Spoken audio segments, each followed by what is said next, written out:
A really painful slap. Catherine proved Meghan's mistake. No double standards. Catherine, Princess of Wales, slapped Meghan's liar. A painful don't have double standards. In just over a minute and without saying a single word, Catherine has proven Meghan Markle completely wrong. Throughout history, there have been many wise quotations regarding the importance of staying silent. But if you really want to learn about how powerful it can be to just keep your mouth shut, look no further than to Catherine, the new Princess of Wales. After the Queen passed away early on Thursday morning, Catherine showed up after 5 weeks out of the spotlight, along with her children and her husband. There was Catherine looking stunning in the late summer sun as she and her husband Prince William, the new Prince of Wales, took their children Prince George, Princess Charlotte and Prince Louis for a taster day at their new school. Soon the kids will start school at Lambrook and Berkshire. And what was Catherine wearing? Well, if you think maybe a shirt dress, you would be 100% correct.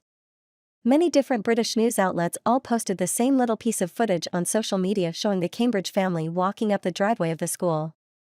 They were meeting headmaster Jonathan Parry, and then they went inside. Pretty thrilling stuff, right?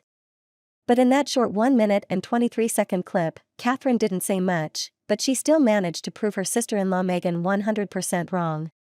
Last month, Meghan gave her first print interview since 2017 to The Cut. It's a New York magazine, and during that interview Meghan talked a bit about her experience as a card-carrying HRH. Of course, the focus of that interview was, Meg. And like always. But one of the things that she and the journalist Alison P. Davis talked about was the British media. So first, Meghan made the ridiculous claim that someone in the press had referred to her children as the N-word. And then Davis wrote that she had remarked upon how if Archie were in school in the UK, she'd never be able to do school pickup and drop off without it being a royal photo call with a press pen of 40 people snapping pictures. So of course everyone can agree it would be horrible if there were dozens and dozens of cameras aimed at a little child whose only sin was to be born into the British royal family. But the big problem with that is that was completely made up. So if you look at the video from last week at the Cambridge is doing the school drop-off, you can see there's not one, but two future kings. But still, the family outnumbers the media where they're covering the event, but not many of them at all. According to the Times, there was only one designated camera person. There was one photographer, and there was one reporter there. A press pen of 40 people snapping pictures. Absolutely not. You see, ever since little George has been going to school, there's been an agreement between Fleet Street and Kensington Palace in place. In 2015, there was a warning issue to the more predatory people in the media, and they all ended up coming to an agreement. So they agreed that sometimes William and Catherine would bring out the kids to be splashed across the front pages, and then in return, the tabloids agreed that they wouldn't send people to photograph the children when they're just out and about, when it's not planned. Now sure, it's not that great that parents have to make some kind of deal regarding their kids' privacy, trading away a portion of their childhood for the greater good of 1,000-year-old institution, but still, I understand the pragmatism behind all of that. It does make sense. When we think about the dangers of an out-of-control press, of course, first we think about Diana. But still there were also two little boys who were caught in all of that chaos. And obviously, both William and Harry have suffered as a result of the constant level of media intrusion that they had to deal with. They were very small victims of the press and the paparazzi culture of those days. Both Meghan's husband, Prince Harry, as well as Prince William, have talked about the press. That was always a part of their mother's life and their childhood as well. In 2017, Harry said the damage for me was being a little boy aged 8,910, whatever it was, wanting to protect your mother and finding it very difficult, seeing her very upset about every single time she went out there, being a pack of people waiting for her, and I mean a pack like a pack of dogs. Followed her, chased her, harassed her, called her name, spat at her, tried to get a reaction to get that photograph of her lashing out, get her upset.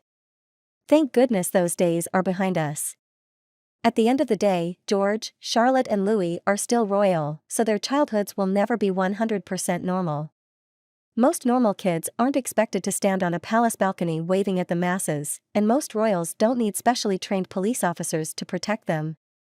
But still, at least they're not going to be harassed by the media. And, I've got to hand it to William and Catherine.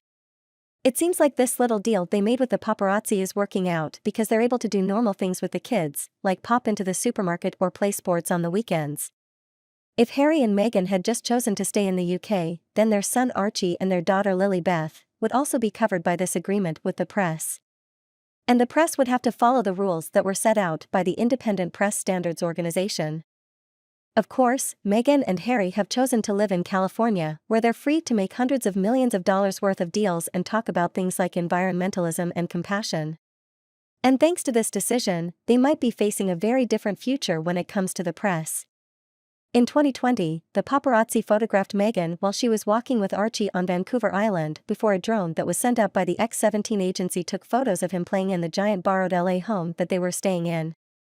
Now, it is worth noting though, that after that happened, Meghan and Harry did take legal action and they did win.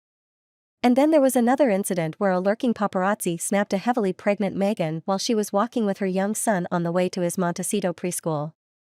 So the irony of Meghan's comments about the Preston is that if they had just remained in the UK, at least there would be some protections in place helping to make sure that Archie and Lilibet 7th and 8th in line to the throne would be able to walk out of their front door without being chased by paparazzi. Meghan also showed her complete lack of self-awareness when she talked about the horrors of the media and then she loaded up journalist Davis into the car to go get Archie from preschool. So what William and Catherine unintentionally showed the whole world this week was that a lot has changed for royal kids ever since the 80s and 90s, which were really the wild, wild west in terms of the media. Pretty amazing what the new Princess of Wales can do in under 2 minutes, right? And you, do you agree with me? If yes, remember to like and share video and follow page. Thank you for watching.